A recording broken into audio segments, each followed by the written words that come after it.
The phone screen glowed in the dark, casting a cold, sickly blue light across my face as I stared at the message. Meet me at the usual spot.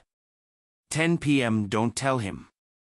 My thumb hovered over the reply button, my heartbeat pounding so violently it drowned out the soft hum of the refrigerator in our quiet kitchen. It wasn't even my phone. It was Sarah's, left face up on the counter, buzzing like an alarm that something in my world was about to collapse. I'd only picked it up to silence it, thinking it was another spam call interrupting our sleep.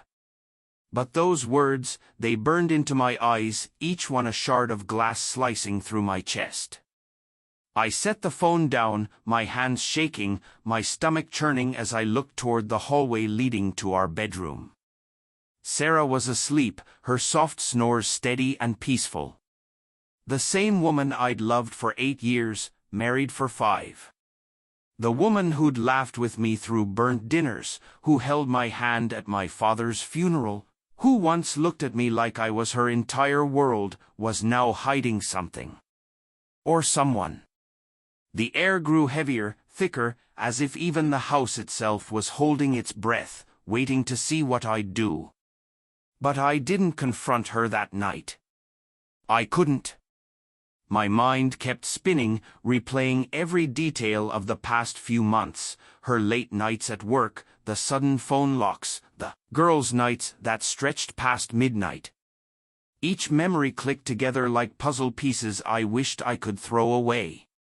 Instead, I poured a glass of whiskey, the burn in my throat no match for the ache in my chest. I sat in the dark, staring at nothing, listening to the relentless ticking of the clock as the night crawled toward dawn. The next morning, Sarah was all smiles, sunlight glowing off her auburn hair. She leaned in and kissed my cheek as she poured my coffee. "You look tired, Ben," she said, voice warm but carrying something just beneath the surface, something I couldn't name. Guilt, maybe. Or pity. Work stressing you out again? Her hazel eyes met mine, wide and bright, and for a second I almost believed it was nothing. That I'd misread everything. But the memory of that message clung to me like smoke I couldn't wash off. Yeah, I lied. Just work. Long night. I watched her move around the kitchen, grabbing her keys, checking her reflection in the hall mirror. She looked perfect, effortless. And I hated how beautiful she still was. How normal everything seemed. As she walked out, she called back, "Love you." The door closed, and her words hit like a slap I didn't see coming. That evening, she dropped the line that cracked everything open. We were half watching a movie when she turned to me, her tone oddly serious. "Friends are forever, Ben," she said slowly. "Husbands, they come and go." She laughed, but it sounded wrong, forced, hollow. Her eyes didn't match the sound. They were distant, careful, testing. I froze, her words slicing through what was left of my denial. "Friendship's valuable," I said evenly, though my insides were trembling. "But so is loyalty." Her smile faltered, just for a second, before she changed the subject. That was the first crack in the dam. I didn't confront her. Not yet. Instead, I decided to test her words. If friends were forever, fine. I'd find out what that felt like. So I started saying yes to everything. Drinks with coworkers, weekend hikes, even a book club I barely fit into. I joined a soccer league, filled my weekends with brunches and trivia nights. Every time I left the house, Sarah would look at me, puzzled. "Another night out?" she'd ask. I'd shrug. Gotta nurture those forever friendships, right? At first, it was petty, just me playing by her rules. But as time passed, I started to enjoy it. The laughter. The connection. The freedom of being seen. It dulled the ache in my chest, quieted the questions in my head. Meanwhile, Sarah changed. She stopped going out as much. Her girls' nights vanished. One evening, as I grabbed my jacket for trivia, she snapped. "You're never here anymore, Ben. It's like I don't even exist to you." The irony stung like salt in a wound. "I'm just making friends," I said, voice calm but cold. "You said they're forever." Her face crumpled, fear flickering in her eyes, not guilt, not yet. Just the realization that her game was slipping. 6 weeks later, the truth surfaced, not in a dramatic explosion, but in quiet devastation.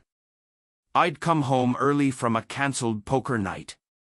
The house was dark, except for a faint glow from the living room.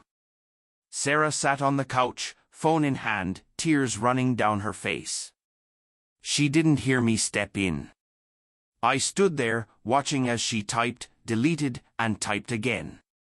The name at the top of the screen stopped me cold. Mark. Her coworker. The one she'd mentioned casually, laughing every time, like it was nothing. I'd even met him once. Tall, easy smile, charming. The kind of man who made everyone feel important.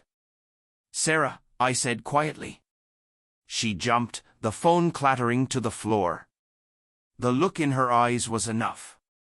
I didn't need confirmation.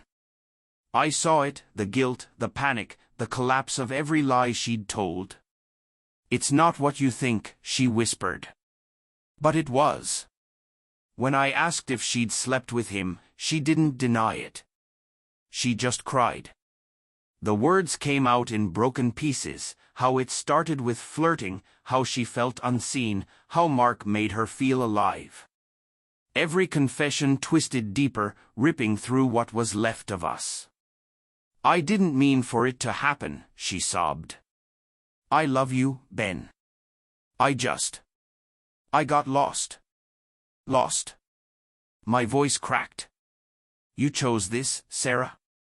Every lie, every message, you chose him." She reached for me, but I stepped back.